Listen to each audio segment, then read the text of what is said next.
सांख्यिकी के सभी बच्चों का हार्दिक स्वागत। कल आपसे कहा था कि असतत तथा सतत श्रेणियों में जो अंतर है इसको आपको पढ़ना है बहुत अच्छे से। मुझे उम्मीद है कि आप लोगों ने पढ़ा भी होगा, लेकिन फिर भी मैं इन पॉइंट्स को एक बार समझा देता हूँ। देखिए, पहला जो अंतर है वो है असतत श्रेणी तथा सतत श्रेणी का स्वरूप भिन्न भिन्न होता है। बिल्कुल भिन्न भिन्न स्वरूप है। आप देख सकते हैं सतत श्रेणी और असतत श्रेणी जो होते हैं उनका स्वरूप इस तरह से भिन्न होता है कि सतत श्रेणियों में वर्ग दिए गए होते हैं और असतत श्रेणियों में पद और बारंबारता दी गई होती है। ठीक है। दूसरा पॉइंट है इसमें, असतत या खंडित श्रेणी में पदों का मूल्य और उनकी बारंबारता होती है, जबकि सतत श्रेणी में वर्गांतर और बारंबारता होती है। तो ये तो वही अंतर जो मैं पहले बता गया, पहले अंतर को एक्सप्लेन करते समय, कि इनका स्वरूप का अंतर होता है। दिखने में ही असतत श्रेणियाँ और सतत श्रेणियाँ अलग अलग होती हैं कि इनका स्वरूप अलग अलग होता है। दूसरा अंतर यह है कि पदों का मूल्य और बारंबारता होती है असतत श्रेणियों में, जबकि सतत श्रेणियों में वर्गांतर और बारंबारताएँ दी गई होती हैं। दोनों में माप का अंतर है। असतत श्रेणी में यथार्थ माप होते हैं जो अधिकतर पूर्णांक के रूप में होते हैं, जबकि सतत श्रेणी के माप यथार्थ नहीं होते हैं। असतत या खंडित श्रेणी में मूल्यों में कुछ निश्चित अंतर या विच्छिन्नता का तत्व होता है। इसे जरा सा सुन लीजिएगा। असतत श्रेणी में खंडित मूल्य होते हैं तो उनके मूल्यों में कुछ ना कुछ अंतर होगा। विच्छिन्नता का मतलब ही डिफरेंस से होता है। जैसे मान लिया x दिए गए हैं और वो हैं 2, 4, 5, 3, 1। तो अब देखिए 2 और 4 में 2 का डिफरेंस है, 5 और 4 में 1 का डिफरेंस है ना। इसमें -2 का डिफरेंस है, मतलब डिफरेंसेस हैं। तो यही इन्होंने बोला कि खंडित या असतत श्रेणी में कुछ अंतर होता है निश्चित रूप से। जबकि जो सतत श्रेणियाँ होती हैं, रातत लिखा है, ये सतत है।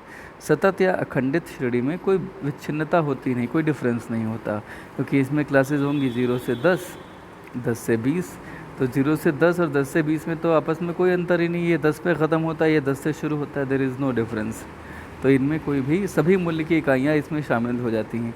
इसमें 2, 4 में 3 शामिल नहीं है। अगर 3 किसी के पास 3 नंबर हों, किसी के 10 में से मान लिया ये कुछ बच्चे हैं जिनके नंबर हैं, किसी के 2 नंबर हैं, किसी के 4, किसी के 5, किसी के 3, किसी के 1। मान लिया किसी का 7 नंबर अगर आया हो तो वो इसमें शामिल नहीं हो सकता।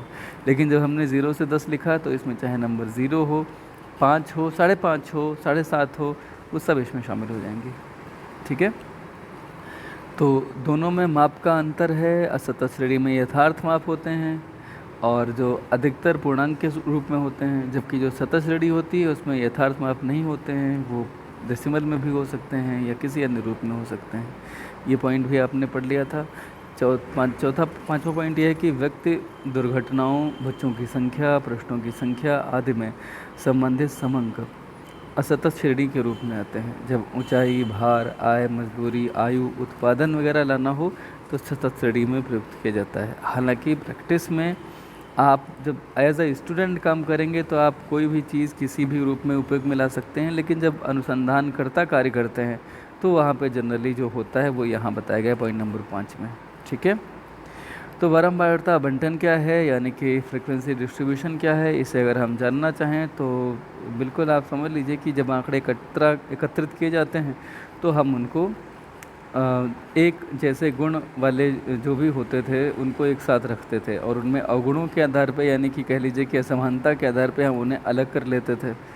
तो अगर आप आंकड़ों को इकट्ठा कर लें और उसके बाद में वर्गीकरण करें तो फिर वर्गीकरण को अगर आपको कम से कम जगह पे लिखना है तो आपको वर्ग अंतराल का प्रयोग करना पड़ता है। वर्गीकरण का मतलब ही होता है वर्गों में लिख लेना। इसके लिए टैली चिन्ह लगाते हैं और टैली चिन्ह लगा करके आप जो है बारंबारता और फिर संचयी बारंबारता निकालते हैं। पहले स्तंभ में वर्ग अंतराल रखा जाता है, स्तंभ यानी कि कॉलम, यहाँ क्लास इंटरवल लिखा जाएगा। फिर दूसरे स्तंभ में यहाँ पर टैली मार्क लगेंगे, फिर तीसरे में यहाँ पर फ्रीक्वेंसी आएगी और चौथे में क्यूमुलेटिव फ्रीक्वेंसी आएगी। इस तरह से बनता है।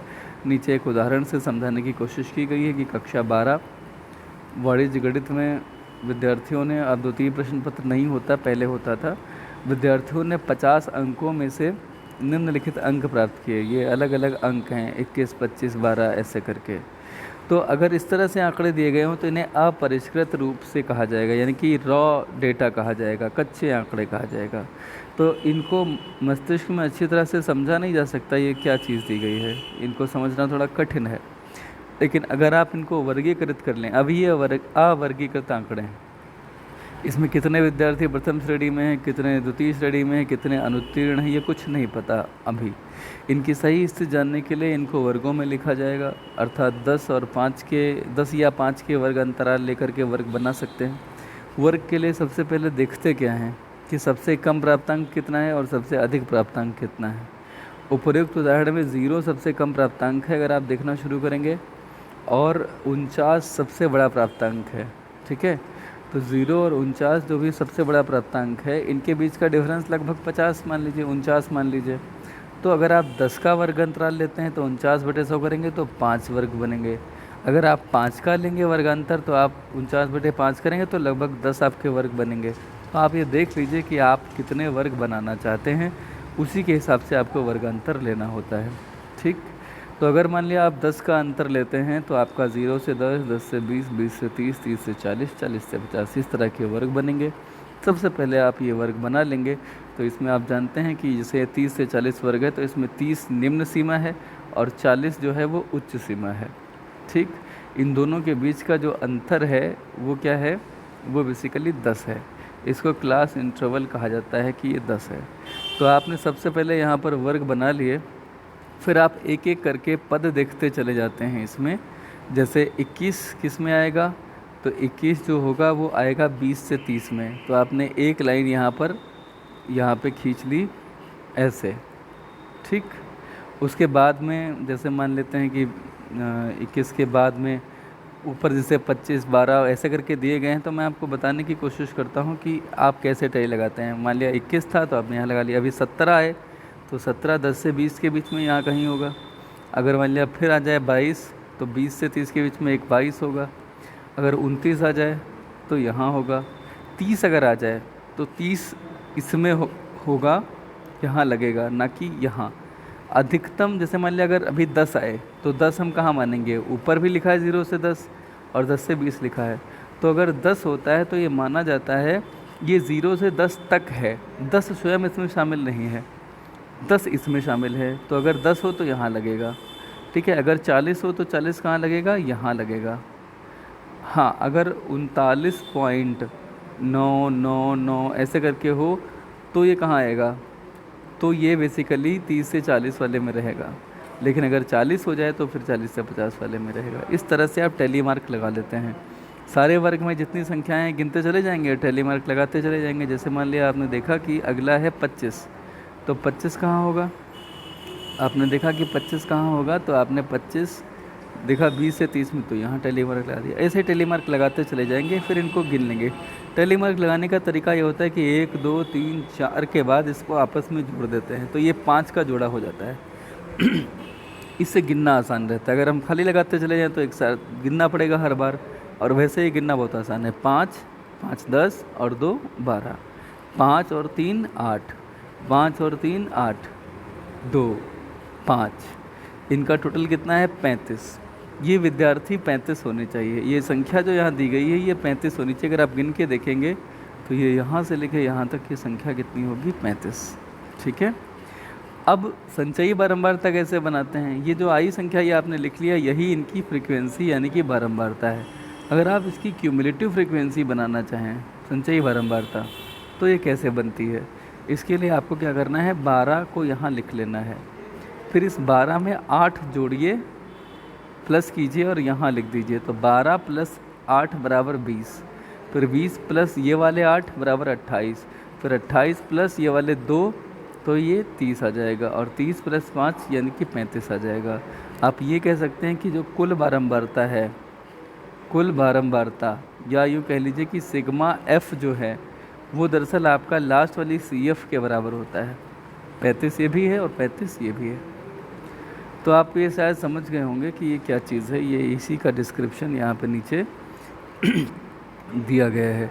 जब आपको संचयी बारंबारता लिखनी होती है तो आपको इस तरह से लिखना पड़ता है, से कम, 10 से कम, 20 से कम, 30 से कम, या इसको से अधिक करके भी लिख सकते हैं। तो वो हम बाद में जानेंगे धीरे धीरे।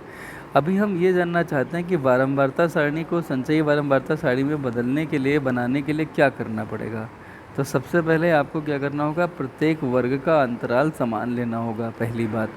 दूसरा, प्रत्येक वर्ग की सीमाएं भी निश्चित कर लेनी होंगी। इस प्रकार होनी चाहिए कि सभी दिए हुए आंकड़े उसके अंदर आ सकें। यदि किसी वर्ग की बारंबारता शून्य हो तो उसकी बारंबारता शून्य लिखकर उस वर्ग को बनाए रखना चाहिए, उस वर्ग को ख़त्म नहीं करते।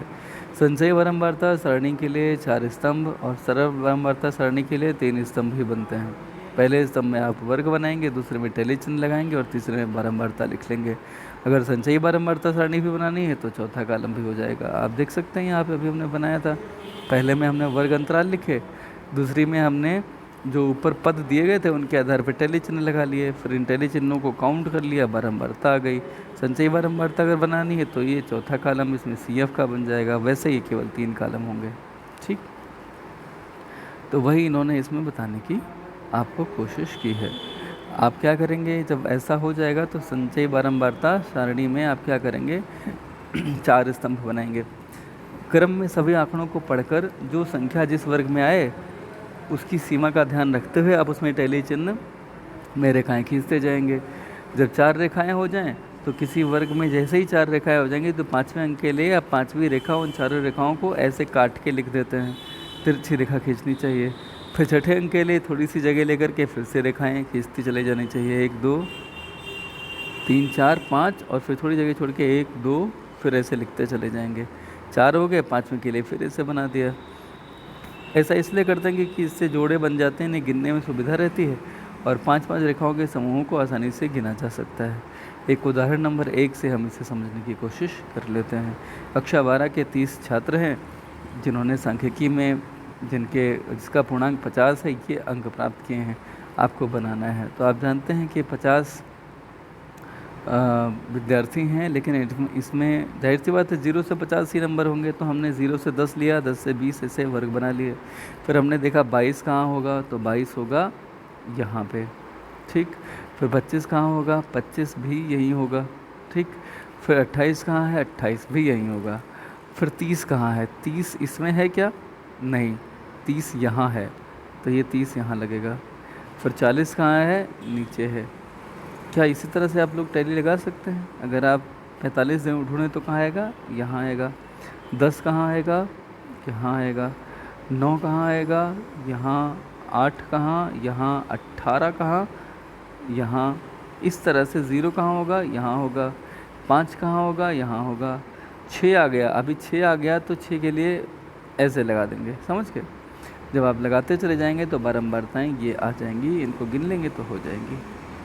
उदाहरण नंबर 2 में यहाँ कहा गया है कि 10 का वर्ग अंतराल लेते हुए अपवर्जी विधि द्वारा, अपवर्जी यानी एक्सक्लूसिव विधि द्वारा, तो ये वैसे ही बनना जैसे अभी आप ऊपर कर रहे थे। आपने 10 का अंतराल लिया और 10 का अंतराल लेते हुए आप कहाँ तक बनाएंगे, इसके लिए देखिए अधिकतम कौन सा। जैसे मुझे यहाँ अभी 80 अधिकतम दिखा, फिर और देख लिया 96 अधिकतम दिख गया। ठीक है, 96 ही अधिकतम है इसमें संभवतः। यस, सबसे छोटा कौन सा पद है, 0 0। तो कुल मिला करके आप जब ये वर्ग अंतराल बना लेंगे तो उसके बाद में टैली चिन्ह लगाते चले जाएंगे और इस तरह से आपकी ये बन जाएगी। इसमें भी अपवर्जी सहायता से उदाहरण नंबर 3 में भी कहा गया है ऐसे ही करेंगे। ठीक है, किसी कक्षा में 20 छात्रों ने परीक्षा दी, अधिकतम अंक ऐसे हैं और कहा गया है कि अपवर्जी रीत से और समावेशी दोनों रीत से 10 का अंतराल लेकर के बनाइए। तो अपवर्जी वाला तो आपने देखा 0 से 10, 10 से 20, 40, 50 तक ले लिया और टैली चिन्ह लगाया और बारंबारता लिख ली। समावेशी में जो बनते हैं वो कैसे बनते हैं, 0 से 9 और 10 से 19, यानी कि हम एक जो है एक डिफरेंस रखते हैं पहले क्लास की उच्च सीमा में और दूसरे क्लास की निम्न सीमा में। तो यहाँ आपने एक छोड़ करके, क्योंकि देखिए 0 से 9 का मतलब है इसमें 0 से लेकर 9 तक के अंक यहाँ शामिल होंगे, 10 से लेकर 19 तक यहाँ शामिल होंगे। होता यही है हमेशा से, लेकिन बस खाली लिखने का तरीका ये है जो यहाँ पे दिया गया है। ठीक है, 0 से 9, 10 से 19, 20 से 29, ऐसे करके आप लिखेंगे। उदाहरण नंबर 5 जो है इसमें भी आपसे यही कहा गया है कि टैली चिन्ह से बनाइए। तो मुझे लगता है ये आपको समझ में आ गया होगा। अब आपकी इस किताब में पीछे एक्सरसाइज में जो भी प्रश्न दिए गए हैं जहाँ पे इस तरह के, जहाँ पे टैली मार्क लगा करके करने के लिए कहा गया है, जैसे आपसे कहा गया है क्वेश्चन नंबर 8 करने के लिए, तो आज का आपका काम है क्वेश्चन नंबर 8 आप कर सकते हैं। ठीक है, क्वेश्चन नंबर 9 आप कर सकते हैं। इसमें संचयी बारंबारता श्रेणी बनाने के लिए कही है, तो संचयी बारंबारता आपको पता ही है कि जो भी बारंबारताएँ दी गई होती हैं, मान लिया बारंबारताएँ निकल के आई 2, 8, 9, 17, 12, तो आपको संचयी बारंबारता के लिए क्या करना होगा? सबसे पहले तो 2 लिखेंगे, फिर 2, 8, 10 होगा, 10, 9, 19 होगा, 19, 17 क्या होगा? 36 होगा, और 36 और 12 क्या होगा? 36 और 14 अगर लीजिए, ये कितना हो जाएगा? 50 हो जाएगा। तो इस तरह से CF बनता है। इसमें सरल बारंबारता कहा गया है, लेकिन यहाँ पे सरल बारंबारता के साथ साथ संचयी बारंबारता भी बनानी है, ऐसे जैसे मैंने अभी बताया है। तो 9 सवाल है क्वेश्चन नंबर 9 के अलावा क्वेश्चन नंबर 11, 12, 13। अब देखिए इस तरह के जितने भी सवाल हैं, ये सारे सवाल आप कर सकते हैं। ढेर सारे सवाल आपकी प्रैक्टिस के लिए हैं। 14 सवाल नंबर 14 आप कर सकते हैं, 15 भी आप कर सकते हैं, 16 नहीं, अभी 16 भी कर सकते हैं। 2-2 के अंतराल से आपको लेकर के इसे बनाना है, बिल्कुल। 16, 17, 18,